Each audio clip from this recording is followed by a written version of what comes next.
আসসালামু আলাইকুম, hey lovely viewers, welcome back to my channel. আবার সবাইকে ঈদের শুভেচ্ছা জানাচ্ছি, অগ্রিম শুভেচ্ছা। তো আজকে শেয়ার করছি হচ্ছে ঠান্ডা ঠান্ডা লাচ্ছি।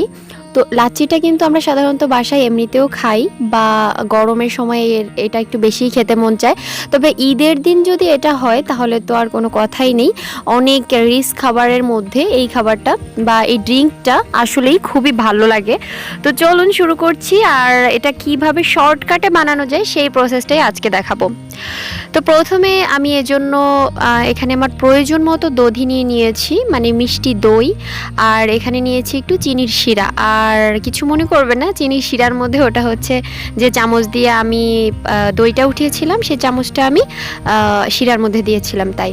এরপরে একটা ব্লেন্ডারে জার নিয়ে নিচ্ছি, আর জারের মধ্যে দইটুকু নিয়ে এখন জাস্ট কয়েক সেকেন্ডের জন্য একটু ব্লেন্ড করে নিব। ব্লেন্ড করা হয়ে গিয়েছে, এখন একটু দেখিয়ে দিচ্ছি। এটা দেখতে ঠিক এরকম হয়েছে, উপরে একটা ফ্যানার সৃষ্টি হয়েছে।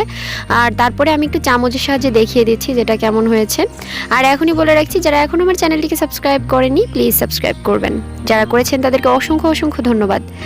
তো এরপরে আমি এর মধ্যে পরিমাণ মতো ঠান্ডা পানি দিয়ে দিব, মানে আমার যতটা দরকার। আর যে কোনো কিছুর কিন্তু একটা আছে, মানে কি বলে, ঘনত্ব আছে। আর যে বাকি যে আমাদের শিরাটা করা ছিল ওটাও দিয়ে দিব। আর ঘনত্ব যেটা বললাম ওটা হচ্ছে এটার মানে আমি বোঝাচ্ছি যে 1 কাপ দইয়ের জন্য আপনি 3 গ্লাস হয়তো বানাতে পারবেন, এই টাইপের একটা নেবেন। এর থেকে বেশি নিলে কিন্তু আবার লাচ্ছিটা খেতে পাতলা হয়ে যাবে। এরপরে এখানে একটু গুঁড়ো দুধ অ্যাড করে দিচ্ছি। এখানে হচ্ছে আমি দিচ্ছি আপনার পানি, আর হচ্ছে ঠান্ডা পানি দিয়েছি, আর হচ্ছে দিয়েছি শিরাটা, আর হচ্ছে গুঁড়ো দুধ দিয়েছি। এরপরে এটাকে একটু ব্লেন্ড করে নিচ্ছি।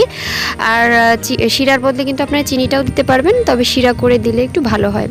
ব্লেন্ড করা হয়ে গিয়েছে, আমি এখন নিয়ে এলাম। উপরটা এরকম একটু ফ্যানার সৃষ্টি হবে। এরপর এরকম দুটো গ্লাস নিয়ে নিয়েছি, আর গ্লাসের মধ্যে প্রয়োজন মতো বরফ কুচি দিয়ে দিচ্ছি বা বরফের টুকরো দিয়ে দিচ্ছি, কারণ লাচ্ছিটা কিন্তু ঠান্ডা ঠান্ডা খেতেই বেশি ভালো লাগে।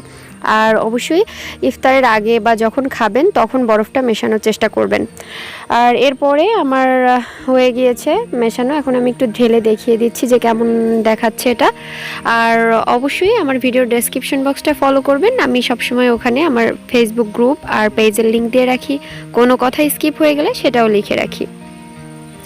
তো আজকের লাচ্ছিটা আমি এভাবে করে দেখাচ্ছি। আর আরেকটা প্রসেস আছে, সেটা হচ্ছে আপনার ডাল ঘুটনি দিয়ে আমরা সাধারণত করি। যাদের বাসায় ব্লেন্ডার নেই তারা কিন্তু খুব সহজেই বড় কোনো বোলের মধ্যে প্রয়োজন মতো যে দই আছে এটা নিয়ে এরপরে ডাল ঘুটনি দিয়ে প্রচুর পরিমাণে পানি দিয়ে, মানে প্রচুর পরিমাণে করতে হবে, বিট করতে হবে আর কি, ডাল ঘুটনি দিয়ে। তাহলে উপরে একটা ফ্যানের সৃষ্টি হবে আর লাচ্ছিতে ওটা পরিণত হবে।